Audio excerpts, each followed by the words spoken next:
Hello নমস্কার, আমি Amarendra Haldar, dietician. আজকে আপনাদেরকে এই ভিডিওর মাধ্যমে একজন ডায়াবেটিক পেশেন্টের লাইফস্টাইল কেমন হওয়া উচিত এবং ওনার সারাদিনের খাবার দাবার কেমন হওয়া উচিত এই নিয়ে কিছু কথাবার্তা বলবো এবং সঙ্গে স্যাম্পল ডায়েট প্ল্যানের কথাবার্তা আপনাদেরকে বলবো। তো একজন ডায়াবেটিক পেশেন্ট, ওনার যে সমস্যা হলো সুগার লেভেলটা বেড়ে যায় এবং সুগার লেভেল বেড়ে যাওয়ার কারণে উনি বিভিন্ন ধরনের সমস্যার মধ্যে দিয়ে পড়েন।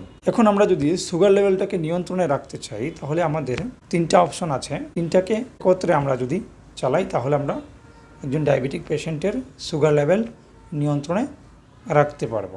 এক হলো গিয়ে ওনার খাবার দাবার সঠিকভাবে হতে হবে, সঠিক পরিমাণে হতে হবে। যা যা খাবার খাবে তা যেন ডায়াবেটিক পেশেন্টের জন্য উপযুক্ত হয়।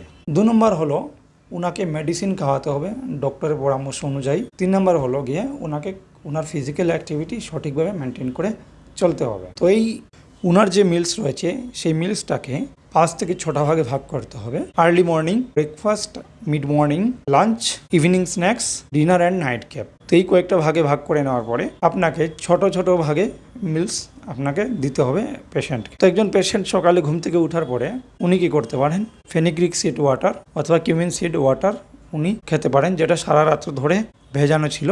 এটা চিবিয়ে খেয়ে নেওয়ার পরে সকালবেলা কিছু ফিজিক্যাল অ্যাক্টিভিটির জন্য পাশের মাঠে অথবা যেখানে উনি এক্সারসাইজ করতে পারেন এমতো জায়গায় গিয়ে এক্সারসাইজ কিছুটা ফিজিক্যাল অ্যাক্টিভিটি করে আসতে পারেন। আসার পরে 7টা থেকে 8টার ভেতরে উনি ব্রেকফাস্ট করে নিতে পারেন। ব্রেকফাস্টে কী খেতে পারেন দেখুন, আপনি বেসনের চিলা বানাতে পারেন, সঙ্গে কিছু ভেজিটেবলস সতে করে দিতে পারেন অথবা সবজি বানিয়ে দিতে পারেন। যদি আপনি পনিরের সবজি খেতে চান, পনির সতে করে বিভিন্ন ধরনের সবজির সঙ্গে মিশিয়ে আপনি দিতে পারেন, সঙ্গে গ্রিন চাটনি দিতে পারেন একজন ডায়াবেটিক পেশেন্ট। একটা কথা মাথায় রাখবেন, যদি ডায়াবেটিক পেশেন্টের কিডনির সমস্যাও থেকে থাকে তাহলে ওনাকে গ্রিন লিফি ভেজিটেবলস, টমেটো এসব থেকে দূরে রাখবেন। তারপরে এটা খাওয়ার পরে 10:30 থেকে 11টার ভেতরে ওনাকে যে ফ্রুটস ডায়াবেটিকের জন্য অ্যাভেলেবল রয়েছে সেই ফ্রুটসগুলো আপনি খাওয়াতে পারেন। ফ্রুট জুস খাওয়াবেন না, যে কোনো একই ধরনের ফ্রুটস আপনি খাওয়াতে পারেন।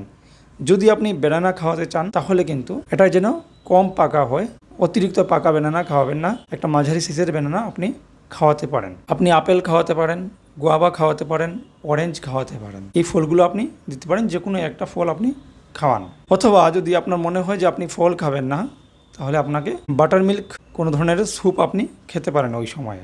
এইবার মোটামুটি 12:30 থেকে 1টার ভেতরে আপনি লাঞ্চ করে নিতে পারেন। লাঞ্চে কী রাখতে পারেন, সুগার লেভেল কন্ট্রোলে থাকে আপনি সামান্য পরিমাণে ভাত খেতে পারেন। 100 গ্রাম থেকে 150 গ্রামের ভেতরে ভাত নিতে পারেন, নিয়ে আপনি এর মধ্যে ডাল, সবজি, দই এগুলো আপনি যোগ করে খেতে পারেন। সঙ্গে আপনি কুকুম্বার স্যালাডও রাখতে পারেন। ডালের মধ্যে আপনি গ্রিন লিফি ভেজিটেবল দিতে পারেন। যদি আপনার কোনো ধরনের কিডনির সমস্যা থাকে না, টমেটো দিতে পারেন, এগুলো আপনার জন্য কাজে লাগবে। এটাতে ভালো পরিমাণে ফাইবার। আপনি নন ভেজিটেরিয়ান মানুষ হন আর আপনি যদি ননভেজ খেতে চান তাহলে আপনি এগ হোয়াইট কারি খেতে পারেন ভাতের সঙ্গে, অথবা আপনি চিকেন কারি খেতে পারেন, আপনি ফিশ কারিও খেতে পারেন। 50 গ্রাম চিকেন বা 50 গ্রামের ফিশ আপনি নিতে পারেন। এর থেকে বেশি নিলে আপনার ক্যালোরি কনজাম্পশন অনেক বেশি হবে। এখন আপনি ভাতের পরিবর্তে আপনি চাইলে রুটি নিতে পারেন। যদি আপনি রুটি নিতে চান 2 পিস রুটি নিতে পারেন, রুটির সঙ্গে ভেজিটেবলস নিতে পারেন, দই নিতে পারেন, আর ইচ্ছা করলে আপনি কম্বিনেশন করে অল্প রাইসও নিতে। একটা অপশন হলো আপনি এখানে ডালিয়ার খিচুড়ি বানিয়ে আপনি খেতে পারেন অন্য কোনো সবজির সঙ্গে এবং দইয়ের সঙ্গে। এটা হলো আরেকটা কম্বিনেশন। আপনি যদি আরেকটা কম্বিনেশন চান তাহলে সেখানে আপনি ডালিয়া রাইস নিতে পারেন, সবজি নিতে পারেন, 1 পিস রুটি নিতে পারেন, আপনি দই নিতে পারেন, এরকম কম্বিনেশন করে আপনি খেতে পারেন। মিষ্টি জাতীয় খাবার দাবার কোনো কিছুই আপনাকে অ্যাড করতে হবে না, সিম্পল খাবার দাবার খাবেন। এবারে আপনি মোটামুটি 4:30 থেকে 5টার ভেতরে আপনি মুগ ডালকে স্প্রাউট করে এটাকে একটু সেদ্ধ করে আপনি বয়েল করে আপনি খেতে পারেন।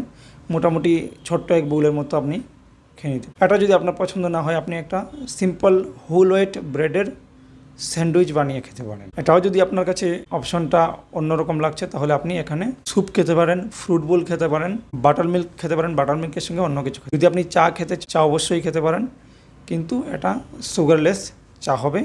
এর সঙ্গে আপনি 2টো বিস্কিট খেয়ে নিতে পারেন। এই হলো ইভিনিং স্ন্যাক্স এবার আমরা যাব ডিনারে। আপনি ডিনারে কি খেতে পারেন?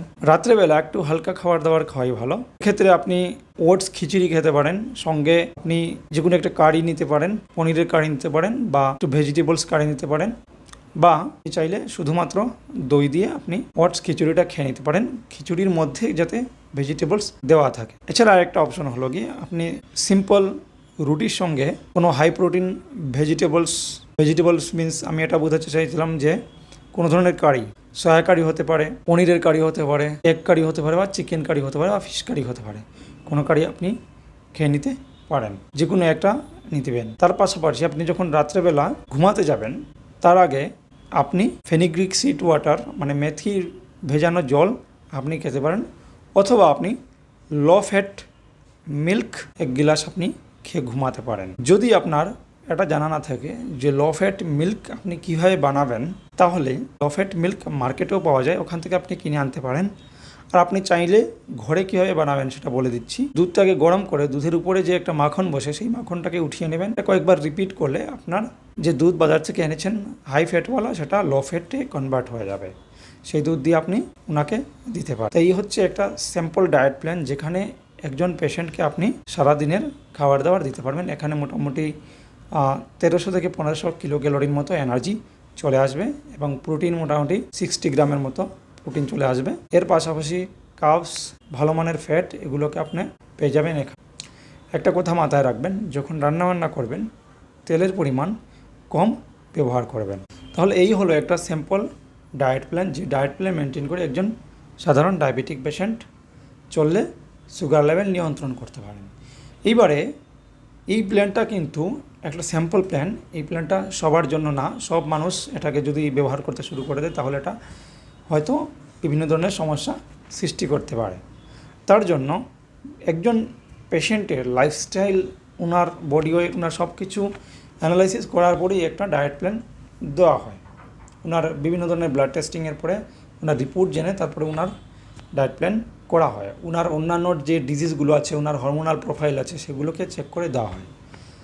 তো স্বাভাবিকভাবেই আলাদা আলাদা পেশেন্টের জন্য আলাদা আলাদা ডায়েট প্ল্যান থাকে। তো আমি একটা স্যাম্পল আপনাদের সামনে এক্সপ্লেইন করলাম, যে স্যাম্পলটা সম্পর্কে আপনাদের নলেজ হতে। তো আজকের জন্য এই ভিডিও আমি শেষ করছি। নমস্কার আবার সবাইকে। আবার নতুন ভিডিও নিয়ে, নতুন নলেজ নিয়ে আপনাদের সামনে আমি আসব অতি শীঘ্রই। ধন্যবাদ সবাইকে।